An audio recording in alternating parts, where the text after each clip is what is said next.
오늘 요한계시록 13장 말씀을 통해서 적그리스도와 감시 통제 사회에 대해서 말씀드리고자 합니다. 오늘날 우리가 살고 있는 이 세계는 정보통신 기술이 아주 발달해 있습니다. 그 덕분에 또 우리가 편리한 생활을 누리고 있습니다.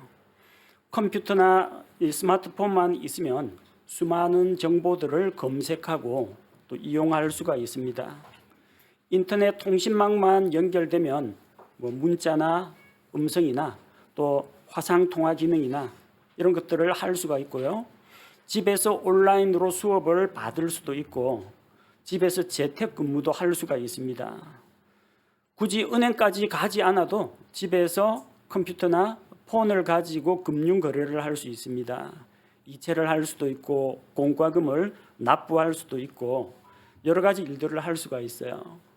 또한 간단하게 주차 요금이라든지 고속도로 톨게이트 비용이라든지 이런 것들도 차량에 장착되어 있는 이런 자기 하이패스 카드라든지 어떤 칩 정보만 있으면은 자동으로 요금을 결제할 수가 있습니다.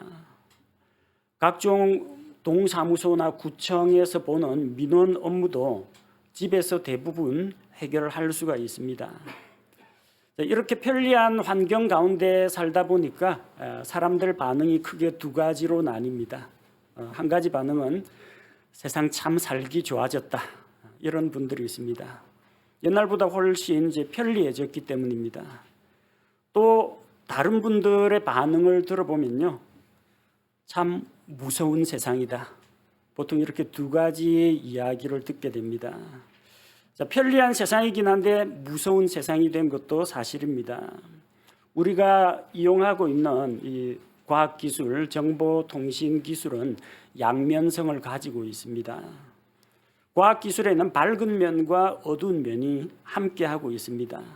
편리함과 함께 악용될 소지도 있다는 겁니다. 스마트폰으로 간단하게 금융 거래할 수 있으니까 편리하다 생각하시죠? 스마트폰 해킹 당하면요, 자기 금융 계좌 정보는 물론이고 안에 있는 돈까지 누가 다 빼가고 그럽니다. 무서운 세상이에요. 그래서 이런 것을 가리켜서 현대 문명의 이기라고 합니다. 이자는 이로울 리자도 되고 날카로울 리자도 됩니다. 기는 이제 그릇기고요. 자, 편리하다, 그리고 이익이 된다. 이럴 때는 좋은 뜻이지만 예리하다라는 뜻을 같이 가지고 있어요. 편리하고 날이 잘 드는 도구입니다. 예리한 도구입니다.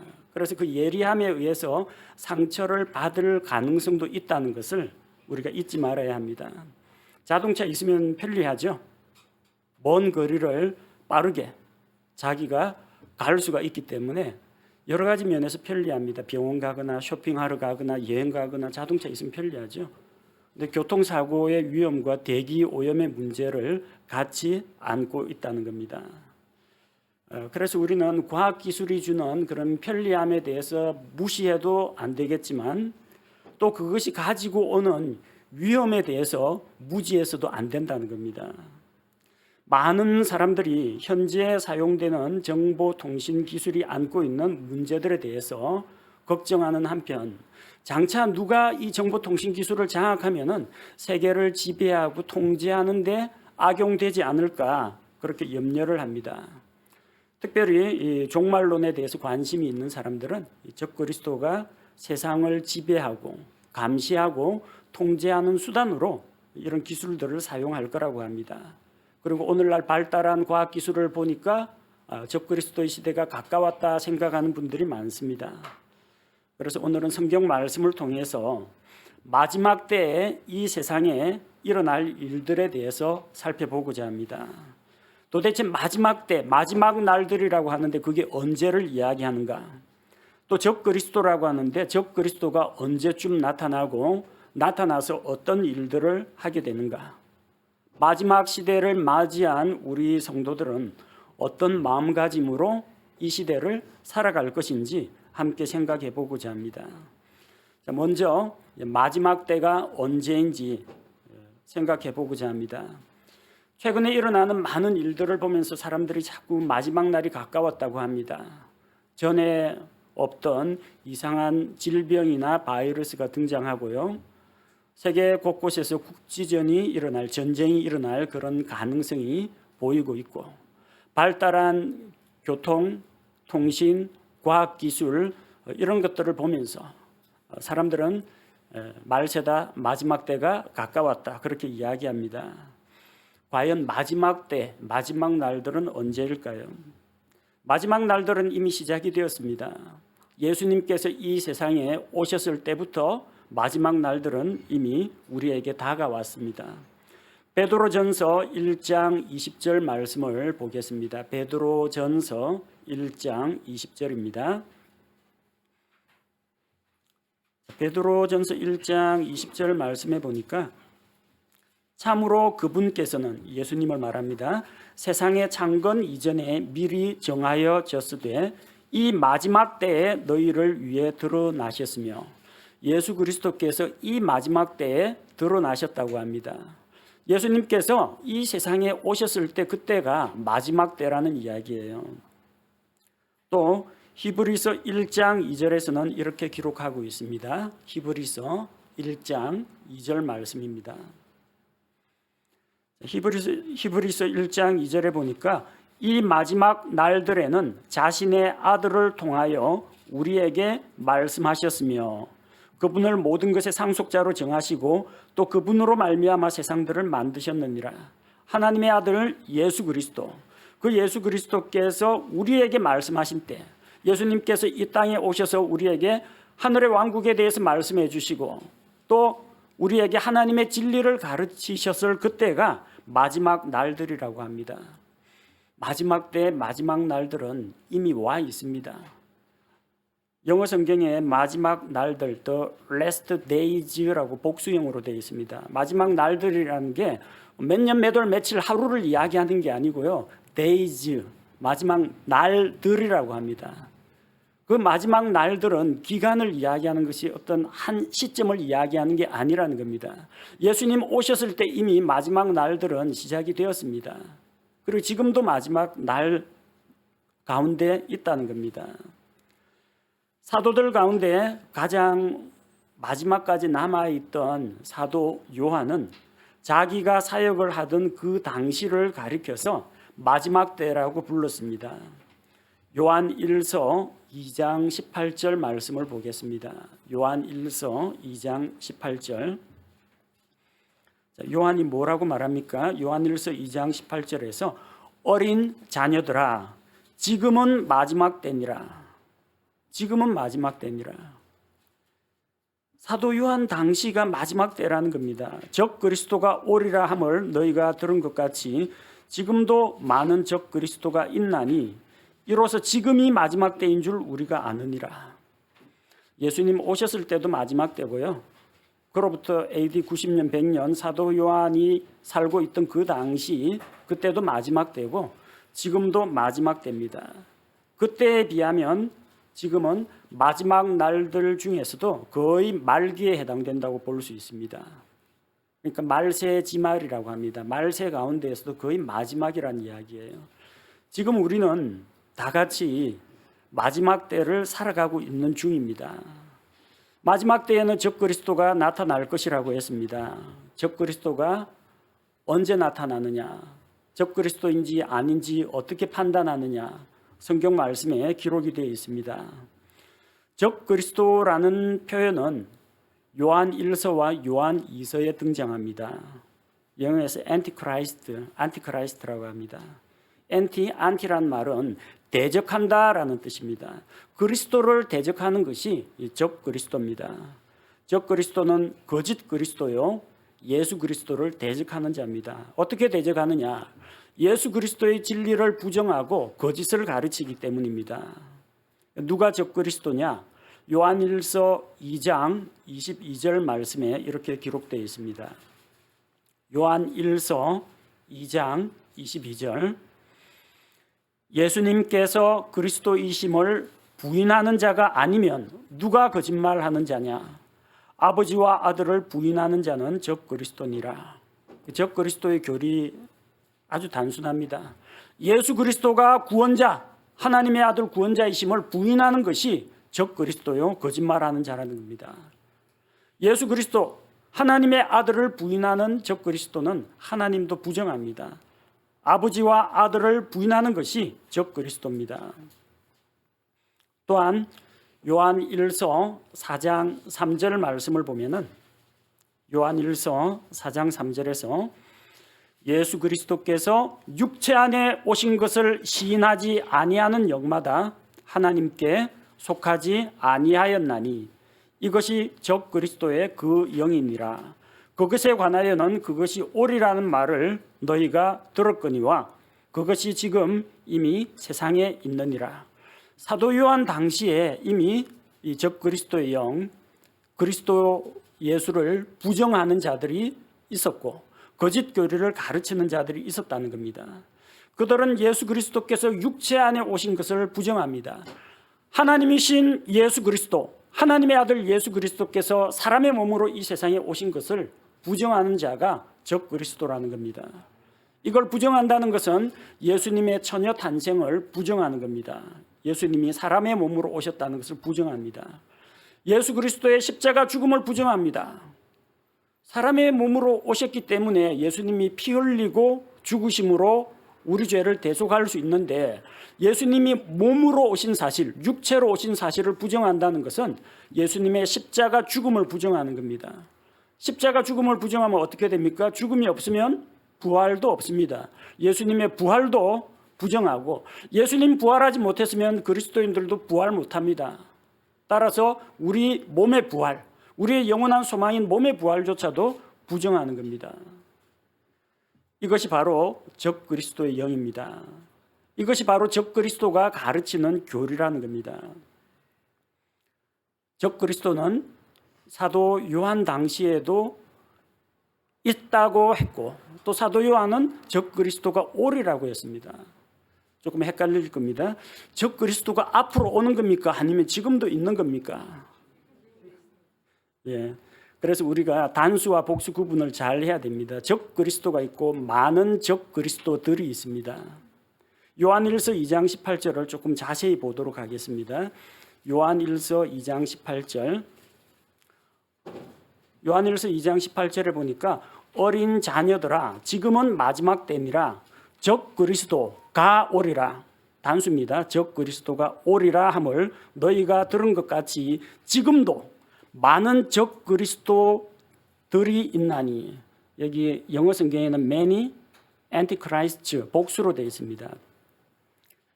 단수로 되어 있는 적그리스도는 올 것이라고 했고요. 많은 적그리스도들은 지금도 있다고 했습니다. 그래서 이렇게 적그리스도들이 활동하고 있는 걸 보니까 지금이 마지막 때라고 사도 요한이 이야기한 겁니다. 지금도 적그리스도가 있으면 적그리스도들이 많이 있다고 했는데 그 중에 누가 여기 요한계시록에 기록되어 있는 세계 정부를 지배하고 온 세계를 다스리는 그 적그리스도냐?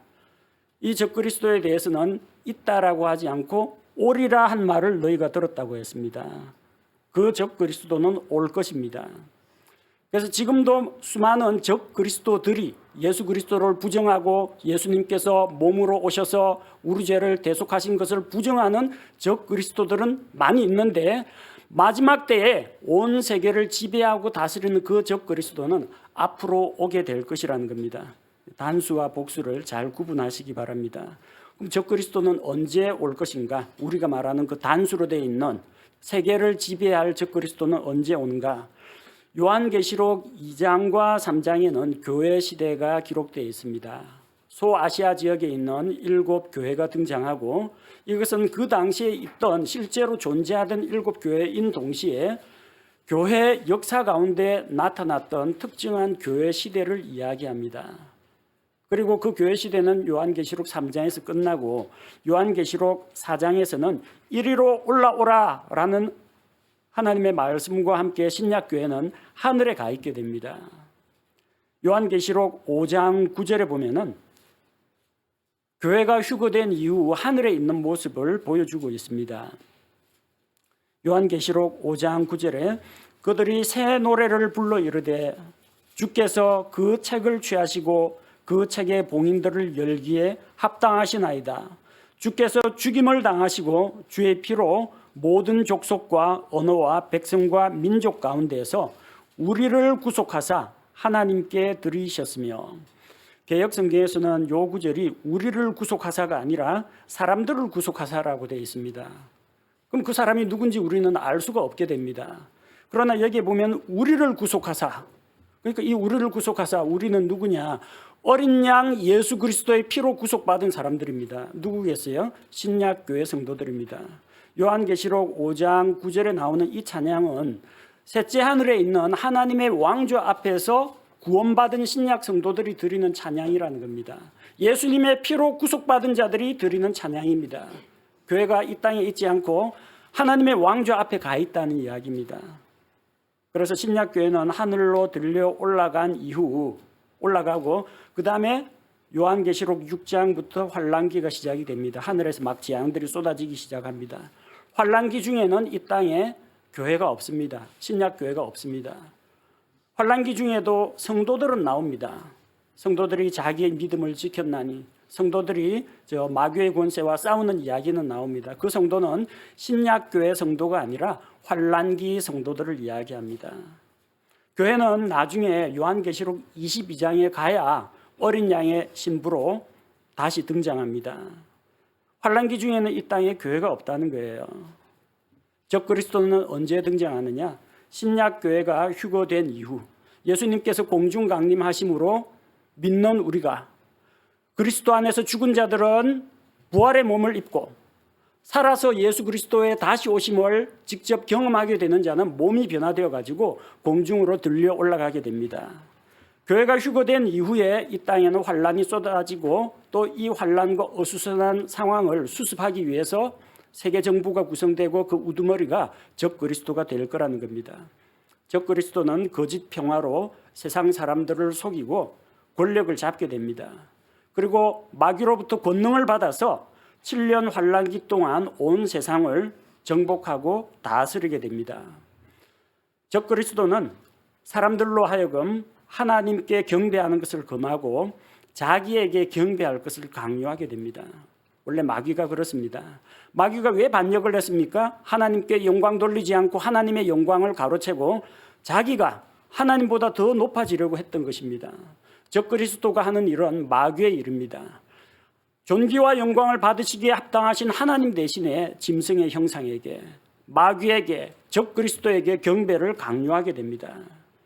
그리고 이렇게 하기 위해서 자기에게 경배하지 않는 자는 다 죽이게 합니다. 그리고 모든 사람들로 하여금 이마 안이나 오른손 안에 표를 받게 한다는 겁니다. 그렇게 해서 세상을 지배하고 다스리게 될 것입니다.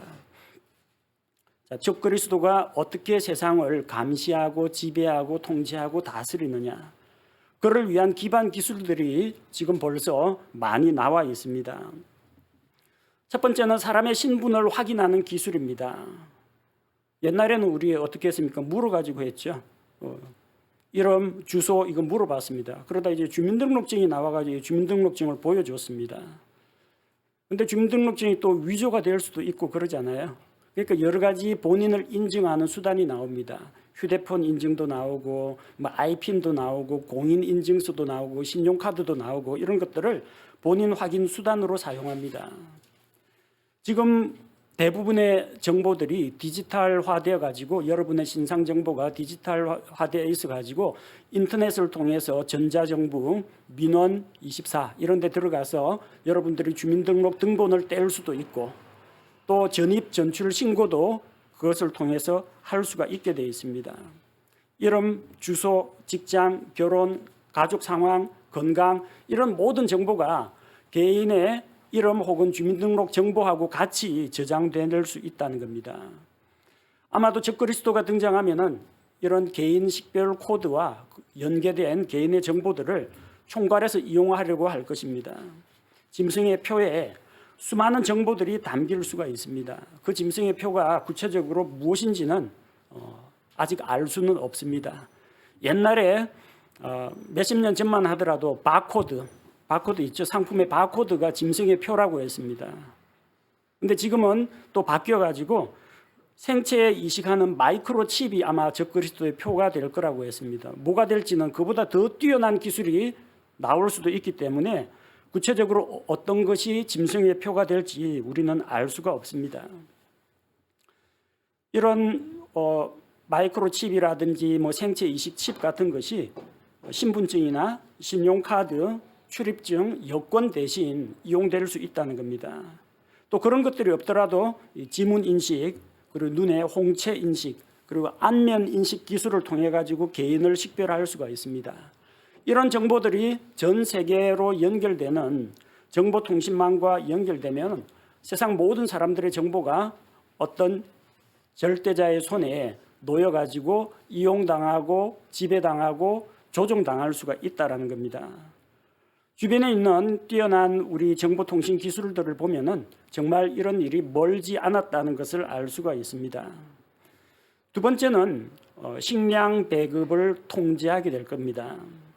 환란기 때에는 하늘에서 쏟아지는 재앙으로 인해서 먹을 것이 부족해집니다.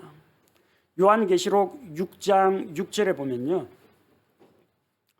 계시록 5장에서는 이제 신약 성도들이 하나님의 왕좌 앞에서 찬양을 하는데 계시록 6장 6절에 보면은 하늘로부터 재앙이 쏟아집니다. 그 결과 6절에 보니까 또 내가 들으니 내 짐승의 한가운데서 한 음성이 이르되 1데나리온의 밀 한 대요 1데나리온의 보리 석대로다. 한 데나리온이라는 것이 장정 한 사람이 하루 동안 노동을 해서 받을 수 있는 품삯을 이야기합니다. 뭐 시대마다 좀 다르겠지만 요즘 일꾼 구하기 힘드니까 공사장에 나가 하루 일당 일하면은 못 받아도 한 6에서 10만 원 이상 받습니다. 뭐 기술에 따라서 좀 차이가 나긴 하겠지만요. 근데 그거 가지고 겨우 곡식 한 대 살 정도밖에 안 된다는 겁니다. 식량값이 폭등하게 됩니다. 왜 이런 일이 일어나느냐? 환란기에 하늘로부터 하나님께서 내리는 재앙 때문에 지구상에 있는 나무와 풀, 식물의 3분의 1이 불에 타서 사라지게 됩니다. 가축들이 먹을 풀, 산에 있는 나무, 그리고 바다에 있는 물고기 이것도 죽게 될 것이고 넓은 논과 밭에서 재배하던 곡식들도 3분의 1이 불타 없어질 거라는 겁니다. 식량 생산이 감소합니다. 공급 물량은 부족합니다. 가격은 올라갑니다. 결국 경쟁과 약탈과 폭동이 일어나게 됩니다. 그러면 누군가가 이걸 중재하고 조정하려고 할 겁니다. 그걸 위해서 세계 정부를 구성하게 될 것이고 세계 정부가 식량의 가격과 물량과 이런 모든 것을 통제하게 됩니다.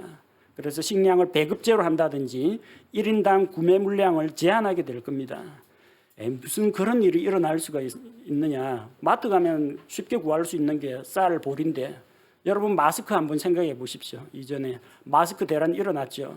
옛날에 이 마스크가 몇천 원 할지 누가 알았습니까? 아니 돈 준다 했는데 마스크 파는 데가 없어요. 다 매점 매석하고. 결국 어찌 됐습니까? 구청에서 마스크 배급 주고 1인당 약국에서 살 수 있는 사고 나면은 다시는 못 사도록 누가 와서 사갔다는 거 다 체크합니다. 마스크 배급하고 1인당 구매 물량 제한하고 가격 통제까지 했습니다. 마스크는 좀 기억이 조금 우리 기억에서 멀어졌다고 하면은 자가 진단 키트, 코로나 자가 진단 키트 그거 뭐 3,000원 정도에 팔리고 그랬었는데 가격이 막 오르고 결국 정부가 나서 가지고 살 수 있는 루트를 제한을 해버렸습니다. 온라인상에 팔지 말라. 약국과 편의점에서만 팔게 하라. 가격은 얼마로 해라. 정부가 이렇게 물량을 통제할 수 있다는 겁니다. 마스크나 자가진단 키트 통제할 수 있으면 식량도 통제할 수 있다는 이야기입니다. 품목만 바뀌었지 똑같다라는 겁니다. 한 사람당 하루에 살 수 있는 식량의 양이 제한이 될 겁니다. 그리고 아무나 살 수가 없고 짐승의 표를 받아야만 살 수 있게 할 겁니다. 결국은 굶어 죽든지 적그리스도에게 경배하고 짐승의 표를 받을 건지 둘 중에 하나를 택해야 된다는 이야기예요. 짐승의 표가 없으면 식량 배급을 안 줄 겁니다.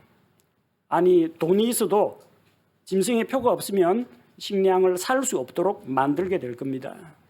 지금 여러분 백신 패스 하지 않습니까? 백신 패스 이거 예방접종 완료자입니다. 이게 뜨지 않으면 식당 안에 들어갈 수도 없고 돈 있어도 음식을 못 사 먹습니다. 카페에 들어갈 수 없습니다. 공공도서관 이용 못합니다.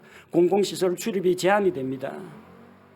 백신 패스를 통해서 사람들을 길들여 놨어요. 이거 패스 찍어야만 들어갈 수 있다. 이게 익숙해지면 짐승의 표 있어야만 여기에 마트에 들어갈 수 있다. 짐승의 표 있어야만 이런 시설 이용할 수 있다. 짐승의 표 있어야만 버스 전철 탈 수 있다. 이런 식으로 충분히 될 수가 있다라는 겁니다.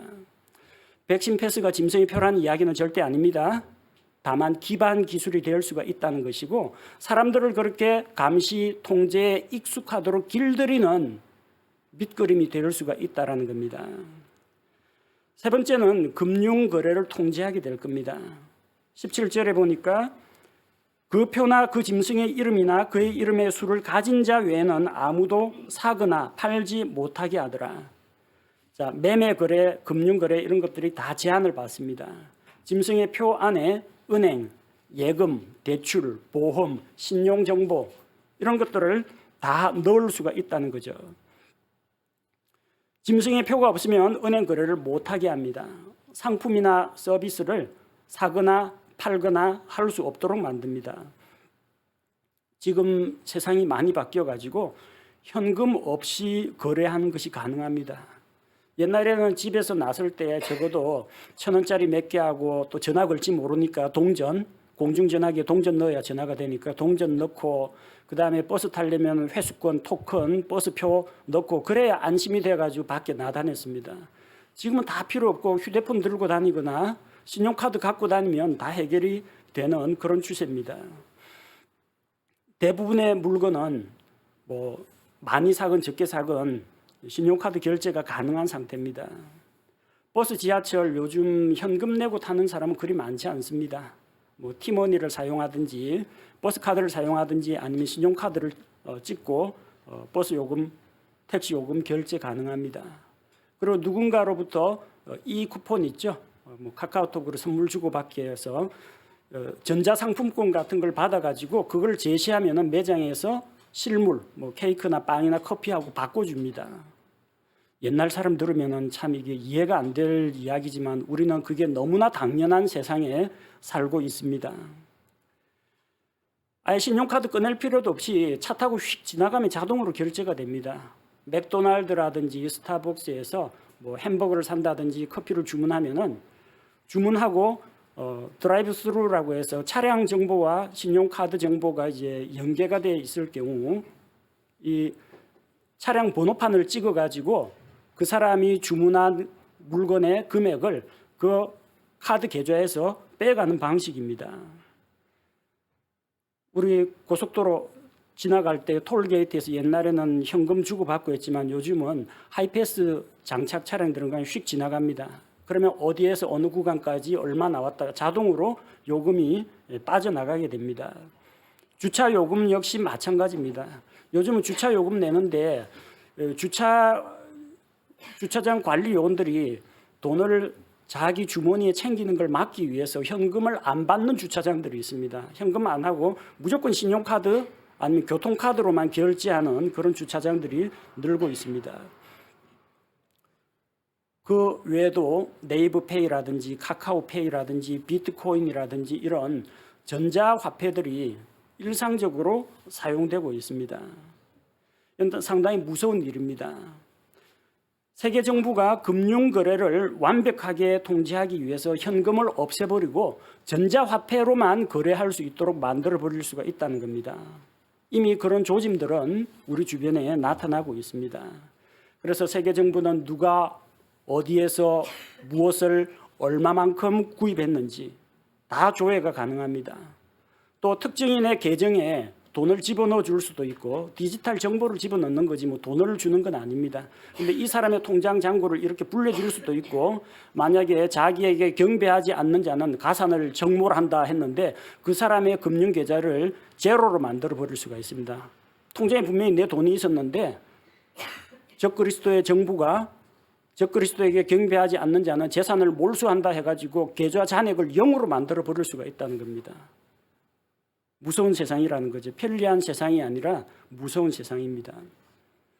네 번째는 지금 등장하고 있는 위치 추적 기술입니다. 여러분 저 스마트폰을 만약에 어디 뒀는지 잘 기억이 안 난다, 잃어버렸다 하면요, 노트북이나 컴퓨터로 그 스마트폰에 등록되어 있는 구글 메일 계정이 있죠. 그걸로 컴퓨터에 접속해 가지고 구글 검색창에다가 내 휴대폰 찾기 입력하면요, 내 휴대폰 위치가 지도로 딱 표시가 됩니다. 연결되어 있어요. GPS 기능 켜놔야 합니다. 위치 추적 기능을 켜놓고 위치 정보를 켜둔 상태에서 검색을 하면은 내 스마트폰이 어디에 있는지 알 수가 있다는 겁니다. 이 기술이 여러분 확진자 동선 추적하는 기술하고도 같이 접목되어 있는 겁니다. 여러분 폰 가지고 지금 여기가 어딘지 모르겠다고 하면 폰을 가지고 주변에 아무거나 땅바닥 찍어도 됩니다. 그냥 찍어가지고 사진을 찍고 사진을 보기 위해서 갤러리 사진첩 열어가지고 그 사진을 누르고 세부 정보, 상세 정보 보기 하면요, GPS 켜져 있어야 됩니다. 사진을 찍은 위치가 주소가 나옵니다. 부산시 금정구 무슨로 해가지고 이렇게 주소가 딱 떠요. 이 사진을 어떻게 크기 줄이기나 편집을 하지 않는 이상 이 사진 함부로 다른 사람한테 주면 이 어디서 찍었는지 위치 정보가 사진 안에 포함이 되어 있습니다. 그래서 여러분 갤러리에서 만약에 갤러리에서 스토리 기능 딱 사용하면은 이게 서울 사진, 부산 사진, 해외 사진, 해외 여행 가서 찍은 사진 종류별로 다 분류해 줍니다. 사진 안에 위치 정보, GPS 정보가 다 들어가 있기 때문입니다. 여러분 휴대폰 가지고 어디 이동하는 순간 여러분의 이동 동선이 낱낱이 기록됩니다. 그 동선 확인하려거든요, 컴퓨터에서 구글 지도로 들어가거나 아니면 여러분 스마트폰 앱에서 구글 지도 들어가 가지고 내 타임라인이 있습니다. 내 타임라인. 내가 지나온 시간 동안의 역사를 볼 수가 있는데 내 타임라인 선택하면은 몇 년 몇 월 며칠 내 이동 동선이 전부 다 빨간 줄로 어느 동에 갔고 어느 전철역에서 갔고 이게 다 선으로 다 연결됩니다. 여러분 이동한 그 방대한 데이터가 대한민국만 그런 게 아니라 전 세계의 사람들이 구글 이용하는 사람들 그런 정보가 방대한 데이터가 다 수집이 되고 있다는 이야기입니다. 물론 거부할 수도 있습니다. GPS 꺼버리고 위치 정보 안 쓴 뭐 이런 거 하면은 노출은 안 되겠죠. 근데 내비게이션 차량 내비게이션 폰을 가지고 내비게이션 쓰는 사람들이 GPS를 안 쓸 수가 없어요. 켜놓는 순간 여러분의 위치, 이동 동선이 다 나옵니다. 그래서 나중에 방역 당국에 내가 어디 간 적이 있다 없다 거짓말해도 소용없습니다. 이걸로 조회하면 다 나와요. 이런 기술들 나중에는 짐승의 표 안에 내장될 수가 있습니다. 지금은 휴대폰에 이 정보가 들어있는데 그게 작은 칩에 들어가면은 사람 자체의 짐승의 표 자체가 이런 기능들을 대신할 수 있다는 이야기입니다. 현재 위치 추적 기술이 꼭 나쁘다고 볼 수는 없습니다. 가출 청소년 찾기라든지 혹은 정신지체 장애가 있는 사람들, 뭐 집 나간 사람들 찾을 때라든지 유괴당한 아이, 실종자 수색, 범죄자 추적, 다양한 용도로 사용이 됩니다. 좋게 쓰면 좋게 쓸 수가 있지만 악용하고자 하면 얼마든지 악용할 수가 있다는 겁니다. 코로나 확진자가 다녀간 식당에 누가 들렸는지 조회도 가능하고요. 이동 동선이 겹치는 사람들도 찾을 수가 있습니다. 적그리스도는 이것을 활용해서 누가 어디로 도망갔는지 아마 찾을 겁니다. 환란기 때는 적그리스도가 자기에게 경배하지 않는 자는 다 죽인다고 했어요. 그래서 유대인들이 적그리스도에게 속았다는 걸 알게 되면 다 도망가게 될 겁니다. 마태복음 24장 16절 18절에 보면은 마태복음 24장 16절에서 18절을 보면은 적그리스도의 환난과 핍박을 피해서 유대인들은 도망치게 됩니다. 어디로 도망칠까요? 마태복음 24장 16절에서 18절에 보니까 그때 유대에 있는 자들은 산들로 도망할지어다. 지붕에 있는 자는 자기 집에서 무엇을 취하려고 내려가지 말며 들에 있는 자는 옷을 가지러 되돌아가지 말지어다라고 했습니다.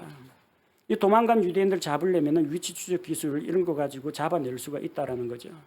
또 적그리스도에게 반하는 어떤 집단이나 단체나 이런 것들이 있다면 적그리스도 지하 밑에서 숨어서 믿음을 지키는 환란기 성도들이 있다면 가만보자. 어저께 적그리스도 경배 예배에 안 나온 사람 조회해봐라 해가지고 잡으러 올 수가 있다라는 이야기예요. 우리는 이 위치 추적 기술이 좋은 일에 사용되기를 바랍니다. 화재 신고라든지 범죄 현장에 출동하거나 길 잃은 사람, 실종자 수색하는데 이용되기를 바라지만 나중에는 이게 적그리스도에 의해서 악용될 소지가 있다는 겁니다. 적그리스도는 또한 종교 행사를 통제하게 될 겁니다. 적그리스도 이외에 경배하는 것은 금하게 될 겁니다. 교회 가는 게 금지가 됩니다. 적그리스도를 경배하는 예배에 누가 왔는지 안 왔는지 다 찾아내려고 할 겁니다. 그거 어떻게 알 수가 있습니까? 적그리스도에게 경배하는 그 집회 장소에다가 QR 체크기 갖다 놓고 전부 다 찍으라고 하면 됩니다. 뭐 스마트폰으로 찍을지 아니면 오른손 혹은 이마 안에 있는 걸 가지고 이렇게 뭘 갖고 찍을지 모르지만 어쨌든 누가 적그리스도 경배 집회에 왔는지 안 왔는지 출석을 매길 수가 있다는 이야기입니다. 지금 우리가 코로나 바이러스 방역을 위해서 수기로 출입자 명부를 작성해 왔습니다.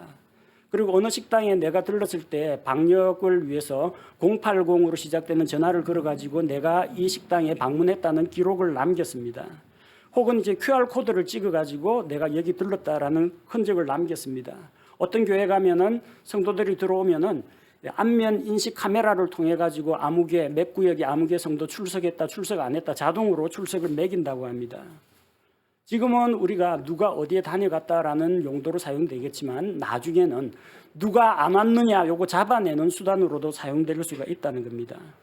짐승의 표와 CCTV와 안면 인식 기술과 지문 인증 시스템과 사물 인터넷 이런 것들을 다 연결하면은 누가 적그리스도에게 경배하는 사람인지 누가 번번이 적그리스도 예배에 빠지는 사람인지 다 알아낼 수가 있다는 이야기예요. 그래서 도망가거나 피하거나 숨기가 힘들어집니다. 16절 말씀을 보면요. 이 짐승의 표를 누가 받느냐? 그가 모든 자라는 게 중요합니다. 선택 사항이 아닙니다. 우리 뭐 백신 패스 거부한다는 사람도 있고 예방접종 거부한다는 사람도 있는데 지금이야 그런 세상에 평화롭고 민주적인 그런 국가에 살고 있지만 나중에는 적그리스도 독재 체제에 들어가면은 선택 사항은 없습니다. 그가 모든 자, 곧 작은 자나 큰 자나 부유한 자나 가난한 자나 자유로운 자나 매인 자에게 그들의 오른손 안에나 이마 안에 표를 받게 하고 와서 받으라가 아닙니다. 모든 자로 하여금 받게 하고라고 했습니다. 강제성이 있다는 이야기입니다. 강제로 체포해가지고 받게 할지 아니면 짐승의 표 없이는 매매도 생활도 사회생활도 직장도 아무것도 못하게 만들어 놓고 안 받을 수 없게 만들지 모르지만 어쨌든 강제성이 있다는 이야기입니다. 그래서 사람들 가운데는 짐승의 표를 만약에 강제로 받았다면 나 이 표를 쓰지 않고 적그리스도에게 추적당하지도 않고 도망가겠다는 사람은 어떻게 하면 되겠어요? 오른손을 찍어버리는 사람이 나온다는 겁니다. 마태복음 5장 30절. 마태복음 5장 30절. 자, 마태복음 5장 30절에 이런 말씀이 기록되어 있습니다. 만일 내 오른손이 너를 실족하게 하거든 그것을 찍어 내게서 내버리라. 내 지체 중에 하나가 없어지고 내 온몸이 지옥에 던져지지 않는 것이 내게 유익하니라. 아니, 도대체 어떤 무서운 죄길래 오른손을 찍어버리면서까지 어쨌든 지옥 안 가려고 이렇게 애를 쓸까요? 이게 아마 도박은 아닌 것 같습니다. 도박하면 도박 안 하려고 오른손 찍어봤자 왼손 가지고도 얼마든지 도박을 할 수가 있고 아니면은 나중에 도박장 가서 슬로트 머신이라든지 기계 갖고도 도박을 할 수 있기 때문에 도박 같은 건 아닙니다. 주먹질 이것도 아닌 것 같고 살인 이것도 아닌 것 같고 오른손하고 연관된 겁니다. 이 오른손이 만약 범죄를 하게 되면은 지옥에 가는 겁니다. 적그리스도에게 경배하고 짐승의 표를 받는 자는 다시는 볼 것 없이 영원한 꺼지지 않는 불에 들어간다는 겁니다. 그래서 만약에 자기 의사와 반해가지고 강제로 받았다면은 위치 추적도 피하고 적그리스도의 박해를 피하기 위해서 오른손을 찍어버리는 사람도 나올 수가 있습니다. 암울한 이야기만 계속하고 있습니다. 여러분, 우리 지금 매스미디어를 통해서 많은 사람들에게 대량으로 정보를 전달하는 게 가능한 세상입니다. 신문, 방송, 뭐 유튜브 채널 이런 것들을 이용해서 정보 전달이 가능합니다. 근데 문제는 뭐냐면은 안 보는 사람이 있다는 겁니다. 신문 안 보는 사람, 어제 뉴스 봤냐? 나 뉴스 못 봤다. 이런 사람이 나오거든요. 그런데 지금 가지고 있는 정보통신 기술은 개별적으로 모든 사람에게 맞춤형 정보를 제공하는 게 가능합니다. 신기하게도 집에 있으면은 어떤 사람에게는 문자가 날아옵니다. 몇 월 며칠 어느 식당 방문하신 분 알아서 보건소에서 검사 받으시기 바랍니다. 연락 옵니다. 안 받으면 방역법 위반으로 체포당합니다. 내가 그 식당 갔다 온 거 어떻게 알았지? 내 전화번호는 어떻게 알았지? 섬찟한 생각이 듭니다. 근데 중앙정부에서 다 알고 있습니다. 개별 문자 통보합니다. 차량을 타고 어떤 그 시 경계, 도 경계를 넘어가면 해당 지자체 보건소에서 꼭 문자가 날아옵니다. 해당 지역 뭐 오늘 뭐 양산에 확진자가 얼마 발생했고 쭉 올라가면은 도시를 지날 때마다 계속해서 보건소에서 재난 문자가 날아옵니다. 내 차량이 어디를 지나고 있는지 휴대폰에 기지국과 교신한 정보를 가지고 해당 위치 지나는 모든 차량 아니 모든 휴대폰에다가 그 정보를 전달해 준다는 겁니다. 정치인들, 기업인들 빅데이터 하면서 수많은 정보를 수집해 가지고 그 중에서 자기가 원하는 데이터만 선별해서 홍보 그리고 광고 문구 이런 걸 보냅니다. 적그리스도는 매스미디어 정도가 아니라 이런 개별 각 개인의 폰에 바로바로 어떤 문자를 보내 가지고 사람들의 행동을 규제하고 지시를 내리게 된다는 겁니다. 이런 시대에 우리가 지금 살고 있습니다. 지금 정보통신 기술이 이렇게 발달해 있지만 문명의 이기라고 했죠. 언젠가는 그 날카로움에 우리 손을 뵐 날이 오게 됩니다. 지금 나와 있는 이 정보통신 기술은 장차 앞으로 적그리스도가 세계를 지배하고 감시하고 통제하는 그런 기반 기술이 될 것입니다. 그러나 성도 여러분 걱정하지 마십시오. 지금까지 들었던 무서운 세상이구나.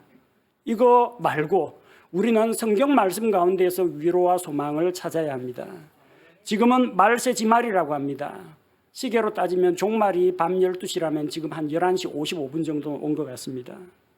지금 말세지말에 이런 암울한 세상에서 개인의 정보가 낱낱이 까발려지고 나도 모르는 사이에 내 정보가 수집되고 조작되고 관리 통제되고 있는 이런 상황에서 우리가 믿고 의지해야 할 것은 과연 무엇인지 성경 말씀을 통해 위로받고자 합니다. 첫째, 여러분 이런 종말에 대한 이야기, 적그리스도 이야기, 666 짐승의 표 이야기 듣더라도 절대로 두려워하지 마시기 바랍니다. 마지막 날들의 환난에 대해서 우리는 두려워할 필요가 없습니다. 왜냐하면 지금 이 세상에서 일어나는 환난과 핍박은 세상이 예수님을 믿는 그리스도인들을 핍박하는 핍박입니다. 그 환난이에요. 그러나 마지막 때 7년 환난기 그 환난은 어떤 환난이냐면 하나님께서 믿지 않는 죄인들을 향하여 믿지 않는 세상을 징계하시는 하나님이 심판하시는 환난이라는 겁니다. 믿는 그리스도인을 향한 환난이 아니라 죄 많은 세상을 향한 하나님의 진노의 심판이라는 겁니다. 예수님의 피로 죄 용서받고 구원받은 성도들은 하나님의 진노의 심판, 환난을 겪지 않습니다. 우리에게 주시는 하나님의 약속의 말씀을 찾아보겠습니다. 데살로니가 전서 5장 9절 말씀입니다. 데살로니가 전서 5장 9절. 데살로니가 전서 5장 9절에 보니까 하나님께서는 우리를 진노에 이르도록 정하지 아니하시고 우리 주 예수 그리스도로 말미암아 구원을 얻도록 정하셨느니라. 마지막 날의 환난은 죄 많은 세상을 향한 하나님의 진노입니다. 근데 우리는 그 진노에 이르도록 정해진 자가 아니라 예수님으로 말미암아 구원을 얻도록 정해진 자라는 겁니다. 감사한 일입니다. 데살로니가 전서 1장 10절 말씀을 보겠습니다. 데살로니가 전서 1장 10절. 우리에게 소망을 주시는 말씀이죠. 그분께서 죽은 자들로부터 살리신 그분의 아들께서 하늘로부터 오실 것을 기다리는지 보여주나니 이분은 예수님은 곧 다가올 진노로부터 우리를 건져내신 예수님이시니라. 자, 시제가 조금 꼬여 있습니다. 다가올 진노입니다. 데살로니가 사람들은 주변 사람들로부터 많은 핍박을 받았습니다. 그래서 이게 진짜 마지막 날의 환난 아닌가, 그리스도인들을 왜 이렇게 핍박하냐, 그런 생각했는데 그것은 세상이 그리스도인을 핍박한 겁니다. 그런데 다가올 진노, 이것은 하나님의 심판입니다. 아직 그 다가올 진노는 오지 않았어요. 다가올 진노입니다. 미래 시제입니다. 그런데 그 다가올 진노로부터 우리를 건져내신 예수님이시니라. 진노는 오지도 않았는데 건져내시는 것은 이미 이루어진 일로 나와 있습니다. 자, 그러면 우리는 하나님의 진노의 심판을 받습니까? 안 받습니까? 안 받습니다. 진노의 심판은 아직 오지도 않았는데 다가올 진노로부터 이미 건져내셨다고 했습니다. 우리는 이미 건져내었습니다. 우리는 하나님의 은혜로 예수님을 믿음으로 하나님의 심판으로부터 벗어났다는 겁니다. 그러니까 마지막 날의 환난에 대해서 두려워하지 않아도 된다는 것입니다. 두 번째는 마지막 때가 가까웠다고 불안해하지 말아야 합니다. 세상의 종말에 대해서 가르치는 사람들 보면은 다 이 사람들의 불안감을 조성해 가지고 유튜브 조회수 올립니다. 그리고 이단들, 이런 사람들은 자, 세상 끝날 가까웠다, 모두 집 팔아 가지고 갖다 바치고 단체로 합숙 생활을 하라. 이단 사이비 교주들이 꼭 이런 거 가르칩니다. 사람들에게 불안감을 조성합니다. 종말이 가까웠다 하면서 불안감을 조성해요. 보면은 666 이야기, 적그리스도, 베리칩, 일루미나티, 프리메이슨, 이런 것들을 이야기하면서 사람들에게 불안감을 조성합니다. 자, 그러나 우리는 불안해할 필요가 없다는 겁니다. 데살로니가 후서 2장 1절과 2절을 보겠습니다. 데살로니가 후서 2장 1절과 2절. 자, 마지막 때에 대한 말씀입니다. 데살로니가 후서 2장 1절 2절. 형제들아, 우리 주 예수 그리스도의 오심과 우리가 그분께로 함께 모이는 것으로 말미암아. 자, 예수님이 오심, 공중강림, 우리가 그분께로 모이는 거, 공중으로 들려 올라가 휴거되는 거 말미암아 이제 우리가 너희에게 간청하노니 너희는 영으로나 말로나 혹은 우리에게서 왔다는 편지로나 그리스도의 날이 가까이 이르렀다 해서 쉽게 마음이 흔들리거나 불안해하지 말라. 왜 불안해할 필요가 없느냐? 예수님 오늘 당장 와도 상관없습니다. 우리는 올라갑니다. 이 세상의 더러운 꼴, 죄악된 세상, 부조리한 세상, 비합리적인 세상, 불법이 판치는 세상, 장차 임하게 될 하나님의 진노의 심판, 적그리스도의 핍박, 그런 거 안 보고 하늘로 올려가기 때문에 불안해할 필요가 없습니다. 안 믿는 사람들이 불안해해야지 믿고 구원받은 사람은 불안해할 필요가 없다는 겁니다. 여러분, 이런 종말론 이야기 들을 때 두렵다, 무섭다, 어쩌지, 절대 그런 생각 품지 말고 마음의 평안을 가지시기 바랍니다. 셋째로, 우리는 하나님의 말씀으로 서로 위로해야 합니다. 데살로니가 전서 4장 16절에서 18절을 보겠습니다. 데살로니가 전서 4장 16절에서 18절. 우리에게 위로와 소망을 주시는 하나님의 말씀입니다. 16절에서 18절을 보겠습니다. 주께서 호령과 천사장의 음성과 하나님의 나팔 소리와 함께 친히 하늘로부터 내려오시리니 그리스도 안에서 죽은 자들이 먼저 일어나고 그 뒤에 살아서 남아있는 우리가 그들과 함께 구름들 속으로 채여 올라가 공중에서 주를 만나리라. 그리하여 우리가 항상 주와 함께 있으리라. 그러므로 이 말씀들로 서로 위로하라. 데살로니가 교회 성도들은 환난과 핍박 때문에 먼저 죽은 사람들이 있었습니다.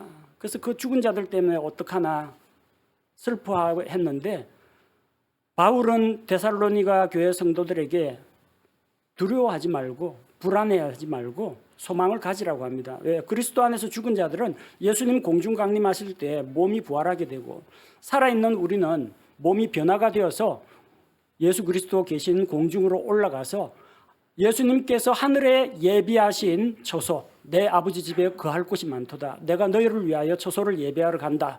바로 하늘에 있는 처소로 우리를 데려가실 것이기 때문에 이 마지막 날들이 있다는 거, 예수님 다시 오신다는 거, 여기에 대해서 우리가 이 말씀들로 서로 위로하라고 했습니다. 두려워하거나 불안해할 것이 아니라 서로 위로해야 합니다.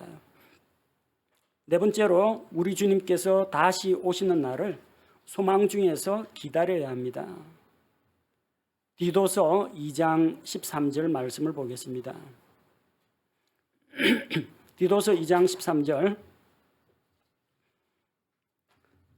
자, 우리가 기다리는 날은 어떤 날입니까? 디도서 2장 13절에 저 복된 소망과 위대하신 하나님 곧 우리의 구원자 예수 그리스도의 영광스러운 나타나심을 기다리게 하셨느니라. 예수님 다시 오시는 날은 죄인들에게는 무서운 두려운 심판과 형벌의 날이지만 예수님을 믿고 구원받은 성도들에게는 복된 소망의 날이라는 겁니다. 그날 우리는 영광스러운 부활에 몸이 영화롭게 변화되는 그런 경험과 함께 하늘로 올려가게 될 것이며 그리스도와 같은 형상을 닮은 자로서 주님과 함께 영원한 영광에 들어가게 될 것이기 때문입니다. 이 날은 복된 소망의 날입니다. 그래서 소망 중에 주님 다시 오시기는 그날을 우리는 기다리고 있어야 합니다. 예수님을 믿고 구원받은 교회, 신약교회 성도들은 환난기가 오기 전에 공중으로 휴거가 됩니다. 따라서 우리는 적그리스도와 만나려고 해야 만날 기회가 없습니다. 만날 일도 없는 적그리스도, 또 우리가 마주치지 않을 짐승의 표에 대해서 연구할 필요가 없다는 이야기입니다. 많은 사람들이 적그리스도 이야기 나오면 귀가 솔깃합니다. 짐승의 표가 무엇이냐, 이게 바코드냐, 베리칩이냐, 생체 20칩이냐, 이거 가지고 연구를 합니다. 여러분, 적그리스도는 우리하고 만날 일 없어요. 우리는 공중으로 올라가기 때문에 짐승의 표 받을래야 받을 기회가 없어요. 종말론 이야기하는 사람들은 종말에 대해서 관심을 갖고 있습니다. 이런 종말론과 이런 방향의 생각들, 이런 가르침들은 적그리스도에게 주목하게 하고 세상 말세 종말에 대해서 주목하게 하고 이런 쪽의 가르침은 성경적으로 건전하지 못합니다. 우리는 만날 일이 없는 적그리스도가 아니라 만나 뵙게 될 그리스도에 관심을 가져야 됩니다. 적그리스도 연구할 필요가 없고 내 구주 예수를 더 알기 원하네. 예수 더 알기 원하면, 예수님 더 알기 원하면 날마다 예수님을 더 알기를 원해야지 만날 일도 없는 멸망받을 적그리스도에 대해서 우리가 자세히 알아야 할 필요가 없다라는 이야기입니다. 종말에 대해서 관심이 있습니까? 이 세상이 언제 종말이 될지 1999년 종말이다 했다, 2000년 종말이라고 했다, 2012년 지구 멸망이라고 했다가 수많은 예언이 나왔지만 다 틀렸습니다. 세상의 종말에 대해서 관심을 갖지 마시고 우리 각 사람의 개인의 종말에 대해서 관심을 가져야 합니다. 오늘 당장 내가 하나님 앞에 불려가면은 그 앞에서 내가 주님, 제가 이 세상에서 몸을 입고 사는 동안 뭐 하다 왔습니다. 뭐라도 보고해야 될 거 아닙니까? 내 회계장부에 내 안에 어떤 선한 열매가 맺혀 있습니까? 주님 다시 만날 때 부끄럽지 않게 당당하게 나설 수 있겠습니까? 주님 만날 준비를 한다는 것은 언제 오시나 이 준비하라는 게 아니라 언제 주님 오시더라도 기쁘게 반갑게 달려나갈 수 있는 주님의 종이 되어서 오늘도 신실하게 주님의 일을 하는 그런 모습으로 살아가야 한다는 겁니다. 세상 종말이 아니라 여러분 개인의 종말에 대해서 관심을 가져야 합니다. 또 한 가지, 아직까지 예수 그리스도를 알지 못하고 구원받지 못한 혼들의 종말에 대해서 우리가 관심을 가져야 합니다. 우리는 이미 구원받았기 때문에 예수님 언제 와도 상관이 없습니다. 그러나 내 사랑하는 가족과 나의 친구와 아직까지 복음을 들어보지도 못한 이 사람들은 어떻게 하란 말입니까? 하나님께서 오래 참고 계시지만 언제까지나 참고만 계시진 않고 언젠가는 심판을 하실 텐데 그 사람들의 종말, 이 믿지 않는 사람이 만약에 복음을 듣지 못하고 예수님을 믿지 않고 구원받지 못하고 죽게 되면은 그 종말은 영원한 지옥의 형벌, 꺼지지 않는 불호수밖에 없다는 것을 우리가 생각하고 안타까운 마음을 가지고 다급한 마음을 가져야 한다는 것입니다. 구원받지 못한 혼들에 대해서, 그들의 종말에 대해서 관심을 가져야 합니다. 건전한 종말론은 666, 베리칩, 생체 이식칩, 이게 건전한 종말론이 아니라 예수님 다시 오시는 그날까지 주님의 일을 하다가 주님을 맞이하겠습니다. 이런 삶이 건전한 종말론입니다. 예수 그리스도 오시는 그날까지 내가 열매 맺는 삶을 살겠습니다. 예수님 오시는 그날까지 한 사람이라도 더 복음의 말씀을 통해 구원하겠습니다. 이것이 종말을 바라보는 우리 구원받은 그리스도인의 올바른 자세입니다. 우리 함께 기도하겠습니다. 하나님 아버지, 요즘 세계 곳곳에서 많은 사람들이 세상이 말세다, 종말이 가까웠다, 예수님 오실 날이 가까웠다, 적그리스도가 나타난다, 이런 많은 이야기들이 오고 가고 있습니다. 그들 중에는 성경과 관련 없는 잘못된 정보를 전하는 이도 있고, 성경 구절을 끌어오지만 사람들 마음속에 의심과 불신과 또 두려움과 불안을 심어주고 그걸 통해서 사람들을 끌어모으려는 사람들도 있습니다. 세상을 볼 때 이 세상의 죄악된 모습과 변해가는 세상 사람들의 삶의 모습을 볼 때 지금은 말세 가운데에서도 말세 지말이라는 것을 실감하고 있습니다. 이 험한 세상에 하나님, 저희를 이 세상에 버려두신 데는 하나님의 뜻이 있으리라 생각합니다. 세상 가운데 살아가면서 우리가 종말을 바라보며 살아가게 하옵소서. 세상 끝이 가까웠다고 두려워하거나 불안해하거나 비이성적인 행동을 하거나 하지 않고 하나님의 말씀대로 예수 그리스도께서 다시 오시는 복된 소망의 날을 기다리면서 언제 주님 다시 오실지라도 어여시 주님 앞에 나아가서 보고할 수 있는 삶의 열매를 맺게 하시고 우리 회개장부에 선한 열매가 가득하게 하옵소서. 주님 오시는 그날까지 열매 맺는 삶을 살며 거룩한 삶 가운데에서 주님 오시는 그날을 기다리게 하옵소서. 우리 개인의 종말을 준비할 뿐만 아니라 주변에 아직 구원받지 못한 혼들, 하나님을 알지 못하는 자들, 영원한 멸망과 지옥의 형벌을 받을 수밖에 없는 자들을 불쌍하고 안타깝게 여기는 마음으로 그 한 사람 한 사람의 종말을 안타까운 마음으로 바라보게 하옵소서. 세상의 종말보다도 한 혼이 잃어버린 바 되지 않도록 우리가 관심을 가지고 복음을 전하고 생명과 진리의 길로 인도하게 하옵소서. 이미 많은 적그리스도들이 이 세상에 활동하고 있고 또 장차 이 세계는 적그리스도가 와서 지배하고 다스리는 세계가 될 것입니다.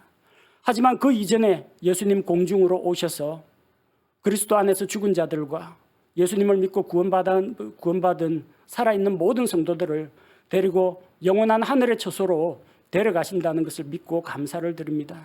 언제 주님 다시 오실지 우리 알 수 없으나 항상 믿음 가운데 정신 차리고 깨어있게 하시고 주님 다시 오시는 그 기쁨과 영광의 복된 날을 소망 가운데 기다리게 하옵소서. 예수님의 이름으로 감사드리며 기도합니다. 아멘.